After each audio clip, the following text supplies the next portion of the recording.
guys, and welcome to another dosage video by me.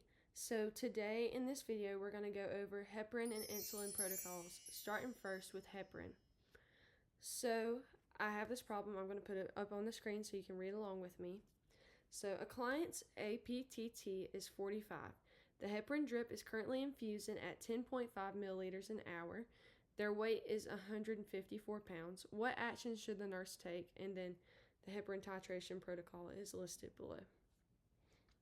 So let's get rid of all the fluff and focus on what numbers matter right now. This most important number is APTT is 45. I have this down here for reference. In the case of this prescription and for most, it's 10,000 units per milliliter. So you need to keep that in mind when you're working this out. So another number that matters is 154 pounds and 10.5 milliliters an hour. So the very first thing we want to do is that these prescriptions are worked out in kilograms. So let's convert our patient's weight of 154 pounds into kilograms. No! So all you're going to do is 154 divided by 2.2. I have that on my calculator here. And so their weight in kilograms is 70.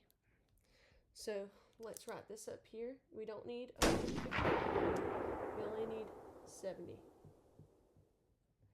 So now, the most important number right here, their APTT. Let's see where this falls on the scale in the protocol. So if you look, 45 falls within number 2, the 41 to 50 range. So it says 30 units per kilogram bolus, not to exceed 3,000 units. So let's work that out first. 30 units per kilogram. So all you're going to do is multiply the 70 kilograms that he weighs times 30 units.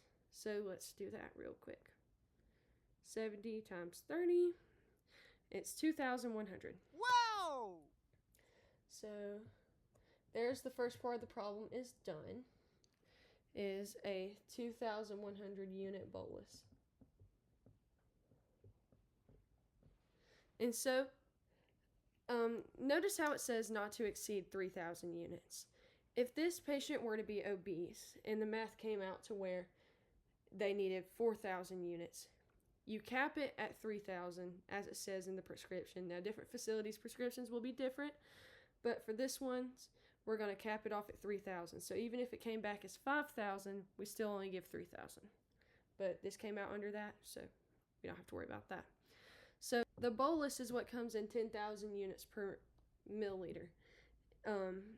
For this problem, the drip is 25,000 units per 250 milliliters. So let's write that out.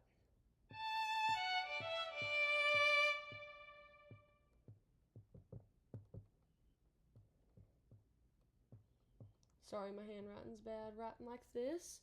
So this makes it a lot easier for me. So think back to middle school and high school whenever you'd have to simplify fractions. So we're going to simplify this down real quick. So this makes our division easier. So, and how you're going to do that is that you divide it by, I know you remember like least common denominator and that stuff. So that's pretty much what we're doing right here. So we're going to divide 250 by 250, which will get to 1 milliliter. And let's divide 25,000 by 250, which is 100. So it's 100 units per milliliter, actually. That makes it a lot easier to look at, right? Excellent! So now, let's calculate what this drip needs to be at. So, increase infusion by 2 units per kilogram per hour. So take the 2 units, multiply by how many kilograms he weighs. So 2 times 70 is 140. And so we're not done. That's 140 units, but it's 100 units per milliliter. We're increasing it in milliliters. So we have to divide 140 units that we just got on that, divide by 100 that we simplified down here, which gets us 1.4. So I'm going to put a little arrow up increase by 1.4 milliliters. So, which will get, so 10.5 plus 1.4 is 11.9. So now he's running at 11.9 milliliters an hour. So that is all for that.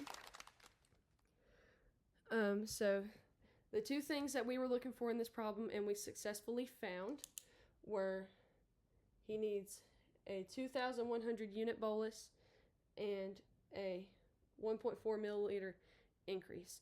If this still does not make sense, because I know that sometimes the way someone explains something to you may not make sense and you need it broke down a little further, just let me know and I will dive a little bit deeper or slow it down a little bit. Just let me know. Okay, I'm going to make insulin another video, so watch out for that. Bye!